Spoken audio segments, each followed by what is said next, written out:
I've been waiting a while to see if Toyota was going to do something with the 2022 Tundra that was going to make me want to dump my second generation Tundra and go ahead and look at getting this new vehicle. Of course, they've released a lot of numbers over the past month, and we have some more numbers and finally some real numbers on fuel mileage and power numbers and some driving reviews. And I have to say, what I've found is that Toyota's made some changes we want, but what they've really done is given up things we need if you want your truck to work as a truck.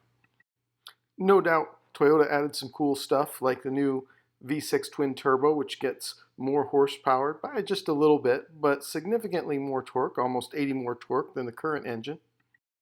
They, of course, also have the iForce Max, which is incredible at 437 horsepower, 589 pound-feet of torque. But of course, that isn't something that Ford hasn't really already done. But here's the first place it gets really shady for Toyota. I'm really disappointed to find out Toyota is only offering, and we knew they were only going to offer one transmission, but a 3.31 with a 10-speed. That's what Ford offers. Problem is, when you go to Ford, you can get the 3.73 with the hybrid power boost. That's a big difference between a 3.31 when you're talking about towing. And anybody who disagrees probably isn't that experienced with towing with a half-ton. The Ram 1500 comes available with the 5.7-liter Hemi, which actually has more horsepower and more torque than the current gen Tundra's 5.7-liter does, and it can be mated to that 3.92 rear axle in addition to the 3.21 in an 8-speed transmission. Furthermore, that engine with the 3.92 doesn't do that much worse fuel mileage than the 3.21 and is pretty close to being on par with the new Tundra being reported at 17 and 22 in the four-wheel drive configuration. So in terms of this new twin-turbo V6 plus or minus the hybrid, mated to a 3.31 rear axle with no better rear axle than that, even though it's a 10-speed and will have a broader range, it's kind of a fail in my opinion. There are better options already out there from Ram with their 3.92 plus the 5.7 and with Ford with the power boost combined with their 10-speed. That's at a 3.73. This is just not a good combination in comparison to what's available from those two other manufacturers. And it's just not as good as what I currently have when it comes to towing in my 5.7 liter with the 4.30 rear axle final gear ratio.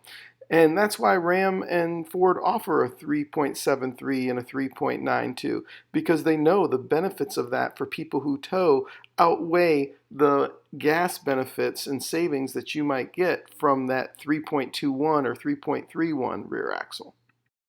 The new Tundra made some changes to help stiffen and lighten things like the new boxed frame, fully boxed frame, and the rear bed that's now a composite, but then they had to go ahead and add things like rear coils to help dampen the ride so that it wasn't too stiff and didn't beat you up too bad. Ultimately, you would think they lightened things, but they didn't really change the payload significantly in the vehicle. It did gain a little bit, but not what you would think it would have, and overall the truck weighs approximately the same. The new Tundra gained a 6.5-foot bed in CrewMax versions, and it gained a longer nose in both the double cab and in the CrewMax, but ultimately both the CrewMax and the double cab got shorter pretty significantly in terms of legroom in both the front and the back seat. That doesn't seem to make a whole lot of sense for a vehicle that overall is almost 5 inches longer than it used to be. And this one boggles my mind. I know an air dam was included to improve aerodynamics, but I can't understand at all why the top off-road trim, the TRD Pro, comes without recovery gear. Even the lower trims and other trims like the Platinum and the 1794 always came with recovery gear in the past. Then there's of course my real pet peeve, the fuel tank change. Standard fuel tank of 22.5 gallons and an optional tank of 32 gallons, that just isn't going to get it done. The range on this when towing is going to be drastically reduced. You know, a year ago or so, the only thing that kept me out of a GMC AT4 was a 24-gallon fuel tank. Now I'm glad I didn't make that change, but I'm definitely not looking to replace my 38-gallon, even with a 32. The range on a 32-gallon tank with a twin-turbo V6 gives you somewhere between probably 150 to 180 miles before you need to stop and fill your tank when you're towing something that weighs 7,000 to 8,000 pounds. My guess is that's about 2 hours of driving time, despite what Toyota claims is 4 hours of driving time. That being said, Toyota has added a lot of nice new features that I certainly would like to have and that a lot of people want. Things like the electronic rear locker, the bigger infotainment screen that you can see here, the selectable drive modes, etc. There are a lot of new things in this vehicle that are really innovative and interesting. Unfortunately, those are all things I would like to have, not things I need. The things I need, the more interior space, the better storage. I didn't even mention the storage that they lost with the rear seat when they added the battery for the hybrid underneath that, but I don't understand that, why they did that in this big vehicle. But all those things don't necessarily matter as much to me as space, as range when towing, as a large fuel tank, as the 4.3 rear axle final gear ratio. That stuff really mattered.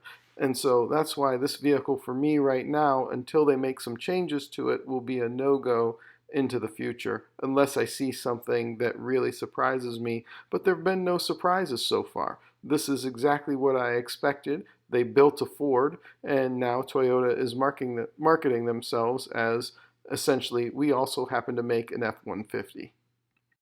So for the time being, I will be sticking with my second generation Tundra until such time as I find something that suits my needs a little bit better.